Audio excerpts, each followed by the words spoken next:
Je suis métisse, un mélange de couleurs, oh, oh métisse. Pour la 8e fois consécutive, c'est Yannick Noah, le chanteur et ancien joueur de tennis, qui occupe la première place du classement. Rien ne semble l'atteindre, pas même ses déclarations controversées sur le dopage.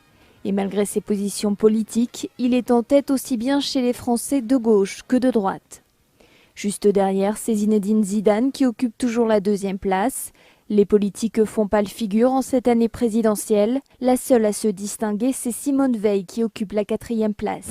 Oui, il y a Simone Veil aussi qui apparaît. Puis je crois le noir qui joue dans le film qu'on nous a conseillé d'aller voir, soi-disant un chef-d'œuvre. Ma femme est allée voir, elle m'a dit que c'était de la merde. Mais enfin, ça fait partie de ces nouveaux rituels maintenant, c'est qu'un film sort, c'est une entreprise commerciale. Tous les journaux télévisés qui nous parlent de rien de sérieux nous disent qu'il faut aller voir le film avec des extraits. Il y a une projection organisée privée à l'Élysée. Le président de la République dit que c'est un chef-d'œuvre. Et derrière, ça fait 15-20 millions d'entrées. C'est devenu une espèce de système maintenant, finalement, où il y a une espèce de cinéma de propagande d'État. Alors toujours sur le métissage, le noir qui danse comme Michael Jackson, qui pousse un riche blanc en fauteuil roulant. Il est le sourire de cette nouvelle année. Omar Sy, révélation du film Intouchable, démarre 2012 sur les chapeaux de roue et fait une entrée fracassante dans le classement des personnalités préférées des Français. Le héros du film, qui devrait dépasser aujourd'hui les 16 500 000 spectateurs, bat tous les records et se place directement à la 3e marche du podium. Une véritable success story pour cet ex-gamin de Trappes, devenu le symbole d'une France métissée et généreuse. C'est toujours de la grosse artillerie droit de l'homiste métisseuse. On avait eu,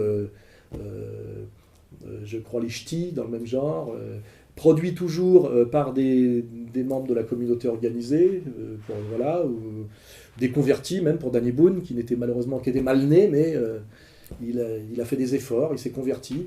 Voilà, on a cette espèce de... Voilà, ça s'institutionnalise en France, et je pense qu'on finira comme Hollywood, où finalement Woody Allen dit en plaisantant, parce que lui a le droit évidemment de faire des plaisanteries, je crois que la cérémonie des Oscars est la plus grande fête juive du monde. Voilà, on en arrivera là en France, c'est-à-dire à la communautarisation intégrale du cinéma français. Voilà, on n'en est pas loin. Voilà, c'est ça petit à petit. Donc moi, bon.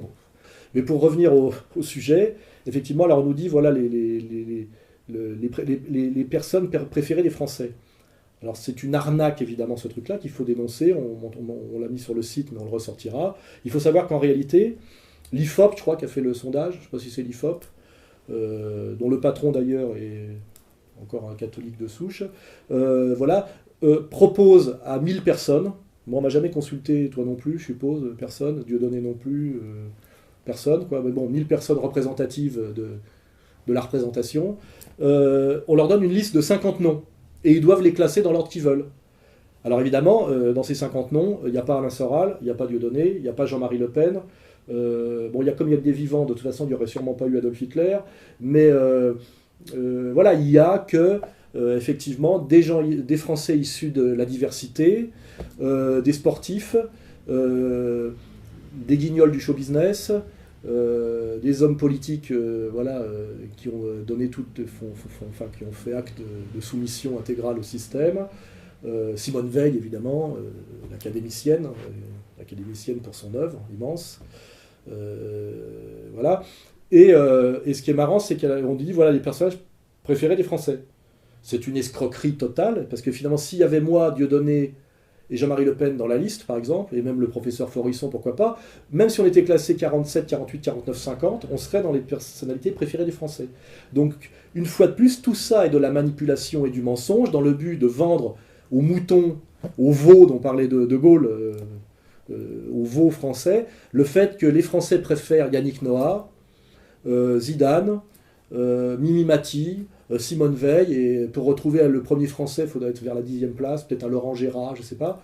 Voilà, pour nous vendre systématiquement, à coups de mensonges et coups de pompe dans le cul, que ce qui est génial, c'est les métis, les gens qui ne sont surtout pas français de souche et dont les ancêtres ne sont surtout pas nés sur le territoire national, les gens qui n'ont surtout jamais écrit un livre intelligent ou fait œuvre de recherche en médecine sérieuse, etc., etc., mais des saltimbanques de 3e zone bien collabos, des sportifs drogué ou pas, il faudra demander à Yannick Noah, c'est devenu le spécialiste effectivement du dopage. Voilà, et effectivement, qu'est-ce que c'est qu'un pays qui a pour personnalité préférée de son pays Yannick Noah, Mimi Mati, j'ai oublié le nom du nouveau là qu'ils ont promis, Omar, tout sympathique par ailleurs, c'est pas la question. Simone Veil, bien évidemment. Voilà, qu'est-ce que ça veut dire, pourquoi, voilà, donc j'ai lancé le sujet, c'est assez facile de réfléchir là-dessus, mais ce sur quoi il faut bien insister, c'est une escroquerie. Ce ne sont pas les 50 personnalités des Français. On a obligé les gens à choisir entre ces 50-là, et voilà, et à les classer, et en plus, au-delà même de cette manipulation, moi je ne suis pas allé vérifier qu'effectivement il n'y avait pas eu des déclassés, voilà. Enfin voilà, c'est de la propagande d'État. Et quand on se moque tout le temps de l'URSS et de la propagande, ou qu'on nous cite tout le temps Goebbels, qui, comme je l'ai bien expliqué dans mon dernier livre, n'est jamais qu'un imitateur de Édouard Bernays et d'un autre, de Musenberg, voilà. Les Allemands n'ont rien inventé. Les spécialistes de la propagande ont toujours été les Américains dès les années 20 et effectivement les Soviétiques. Et d'ailleurs, à la tête de ces manipulateurs en chef, il y avait des juifs ashkénazes, issus pratiquement du même shtetl poméranien, parce que c'est marrant, il y en a un qui a choisi l'Amérique libérale et l'autre le bolchevisme sanguinaire. Mais en tout cas, voilà, avec la même vision du monde, c'est-à-dire on prend les gens pour des cons, ce sont des moutons, on les manipule, on les domine par le mensonge, et tout ça, quelque part, baigne dans un même bain idéologico-religieux, quoi, voilà, hein, voilà. Donc voilà, on finit sur ce sujet, mais je crois que si réellement on faisait un vrai sondage de rue, ou un vrai sondage internet sauvage sur les 50 personnalités préférées des Français, on aurait sans doute un tout autre classement, voilà, qui ne serait pas d'ailleurs un classement non plus délirant, mais un tout autre classement, c'est sûr, et tous les ans on nous ressasse ces espèces de triplettes magiques ou infernales. Voilà, parce que en plus c'est récurrent. Hein. Avec c'est pareil aussi, il y a les personnalités les plus détestées des Français. À chaque fois, il y a Le Pen, Dieudonné, je sais pas trop quoi. Il suffit de se promener dans la rue avec Dieudonné ou de regarder, de savoir qu'il est le plus gros vendeur de billets de spectacles vivants de France sur l'année, pour voir que tout ça est de l'arnaque, de la propagande d'État, et que tout ça est organisé par des menteurs professionnels. Voilà.